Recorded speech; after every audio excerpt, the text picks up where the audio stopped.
Olá, seja bem-vindo ao meu canal do YouTube.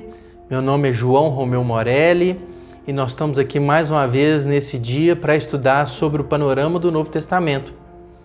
Nos vídeos anteriores, você pode dar uma pesquisada aí no nosso canal. Nós temos uma série de informações relacionadas à introdução ao Novo Testamento e hoje nós vamos dar início ao estudo panorâmico dos livros do Novo Testamento. Eu te convido a se inscrever no nosso canal, a clicar aí no sininho para você poder receber a comunicação quando cada vídeo novo sai no nosso canal. Normalmente todas as quartas-feiras, na parte da tarde, nós estamos postando aí um novo vídeo. Então se inscreva no nosso canal e ative o sininho. Hoje nós falaremos do início dos evangelhos. Como eu disse inicialmente, apesar da ordem bíblica dos evangelhos começar por Mateus, nós sabemos pelos estudos do Novo Testamento que o primeiro evangelho escrito é o Evangelho de Marcos. Então hoje eu vou dar início ao estudo panorâmico dos evangelhos, tratando sobre algumas peculiaridades, sobre algumas coisas específicas do Evangelho de Marcos. Primeira coisa que eu queria tratar é da autoria, né? Quem é esse Marcos, autor deste evangelho? Do evangelho que pode ser considerado o primeiro evangelho ou pode ser considerado o evangelho referência para a escrita dos outros.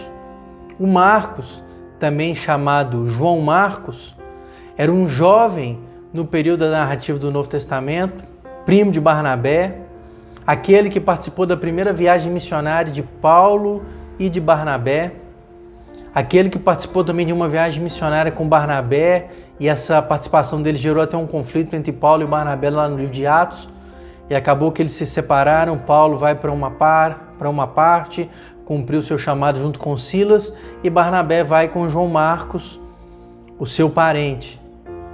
Possivelmente João Marcos também era da tribo de Levi como Barnabé era, e alguns fazem alusão a João Marcos ser um jovem que aparece no Evangelho. Se você der uma pesquisada lá, uma lida no final do Evangelho, quando Jesus é preso, o Evangelho narra de um jovem que foge nu, amarrado apenas em um lençol, e depois o lençol é tomado dele. Alguns fazem alusão a esse jovem ser o mesmo João Marcos, escritor do Evangelho. João Marcos, que ao final da sua vida aparece servindo tanto a Pedro quanto a Paulo. Alguns chegam a falar que Marcos era filho na fé de Pedro, como Pedro fala na sua própria carta, né? Chamando ele de filho amado. Não há muita discussão em relação à autoria, né? Então seria esse rapaz, o Marcos, João Marcos, o escritor desse evangelho. Quando que foi escrito esse evangelho? Nas discussões do Novo Testamento, a gente não encontra muita informação específica sobre a data. Há algumas discussões pela própria construção dos evangelhos em si. Então, se Marcos é o primeiro, ele tem que ser numa data mais antiga que os outros.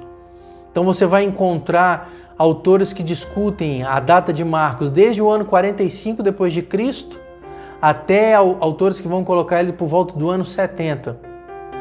Mas uma data que seria uma data relativa, importante para esse período de escrita do Evangelho, seria alguma coisa entre o ano 55 até o ano 62, 63 depois de Cristo.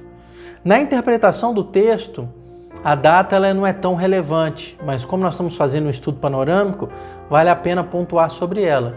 Então Marcos possivelmente foi escrito entre o ano 55 e o ano 62 depois de Cristo. Eu vou falar assim, mas Marcos não andou com Jesus, Marcos não foi algum dos 12 apóstolos. Como ele tem tantas informações sobre o ministério de Cristo? Como é que ele consegue pontuar algumas coisas relacionadas ao ministério de Jesus no seu evangelho? Isso diz muito sobre alguma das fontes às quais Marcos teve acesso para escrever o seu evangelho. E a principal informação que nós temos para pontuar aqui é que possivelmente, entenda, possivelmente, Marcos escreve o seu evangelho a partir daquilo que ele ouviu e recebeu do apóstolo Pedro. Lembra que eu disse que Marcos era filho na fé de Pedro? Então, como filho na fé de Pedro, Marcos escreve aquilo que Pedro falava para ele sobre o ministério de Cristo. E isso não é uma informação minha, uma afirmação minha, isso faz parte da tradição da igreja. Então você vai pegar lá, por exemplo, Pápias, que foi um líder da igreja de segunda geração, ele afirmava que Marcos escreveu o seu evangelho daquilo que ele recebeu e ouviu de Pedro. Algumas informações interessantes, né? Você vai, por exemplo, na ressurreição de Cristo, quando Marcos relata lá a ressurreição de Cristo, Cristo fala assim, né? Diga aos discípulos e a Pedro que eu ressuscitei e irei adiante deles na Galileia. Essa informação e a Pedro é uma informação que está específica no Evangelho de Marcos. Então, possivelmente aquilo que Marcos escreve é escrito a partir daquilo que ele ouviu e recebeu do apóstolo Pedro.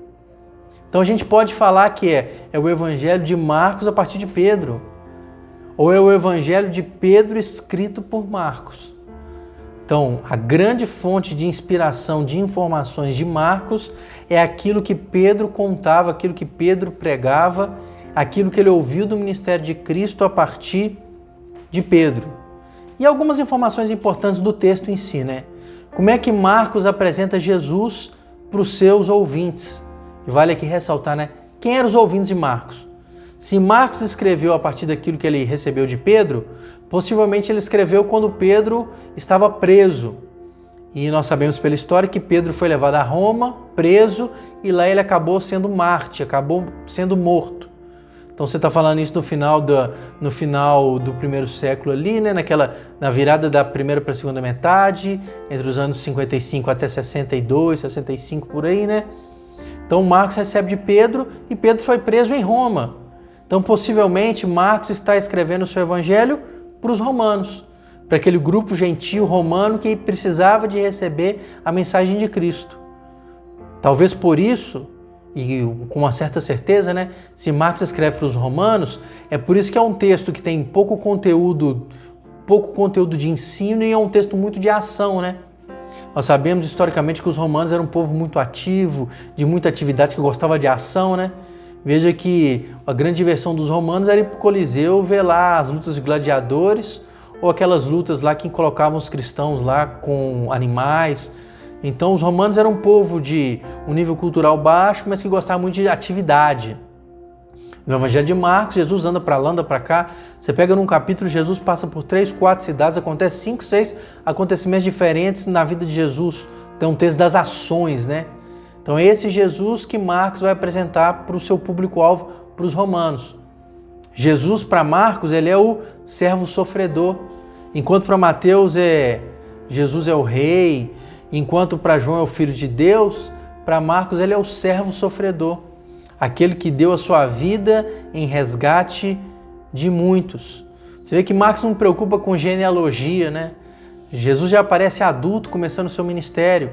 É interessante falar que Marcos escreve para os romanos, que Marcos faz questão de todas as vezes que ele vai apresentar alguma coisa que fazia parte da cultura dos judeus, ele explicar. Então ele explica o que é o sábado, ele explica o que é lavar as mãos. Toda vez que é uma palavra que vem da cultura judaica, ele faz questão de traduzi-la. Tem até algumas palavras em latim que aparecem no texto de Marcos. Então Marcos apresenta Jesus como o servo sofredor. Jesus, o ministério dele é um ministério que é um segredo bem guardado, pelo menos até quando Pedro faz a confissão que ele é o Cristo, né? Parece que Marcos queria mostrar que Jesus foi fazendo em secreto o seu ministério para ele se manifestar no tempo certo. As duas grandes obras de Jesus estão anunciadas no capítulo 10, 45, no capítulo 14, 24. É a ideia do sacrifício enquanto resgate, né? E o sangue de Cristo como essa nova aliança, esse novo testamento. Acho interessante Marcos apresentar a obra da salvação como um resgate. Quando você pensa que um terço da população dentro do Império Romano era de escravos, fazia sentido falar da libertação pela salvação como um resgate, né? Pagar o preço da liberdade. Isso aqui precisa ficar muito na nossa mente, né? Quando os escritores bíblicos estão escrevendo, eles escrevem debaixo de um contexto. Então, qual que era o contexto do público-alvo de Marcos? Escravidão. Então, o que é a salvação? A salvação é libertação, é pagar o preço do resgate, é proporcionar um novo concerto, uma nova aliança, um novo combinado, né?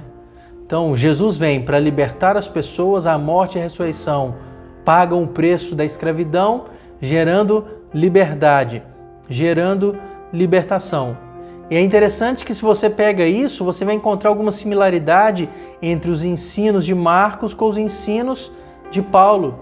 Porque Paulo também falou para um público-alvo parecido, né? Falou para gentios, falou para romanos. Então Marcos vai trabalhar com algumas coisas que são similares àquilo que Paulo escreveu, porque o público-alvo era próximo, o público-alvo era parecido. Então, se você pega o ministério de Jesus no Evangelho de Marcos, é o ministério de um fluxo único, né? Marcos apresenta Jesus na Galileia e Jesus vai fazer um processo de vir da Galileia, descendo até Jerusalém para ser morto, e ali ele ressuscita, depois ele volta a Galileia e depois ele sobe aos céus. Por que eu estou falando isso? Porque há diferença de narrativas quando você vê nos evangelhos. Então, só para dar um exemplo, enquanto em Marcos, Jesus vai uma única vez em Jerusalém, ele desce da Galileia e a narrativa vai até Jerusalém para ser morto, você vai pegar, por exemplo, no Evangelho de João, Jesus passando 3 vezes em Jerusalém.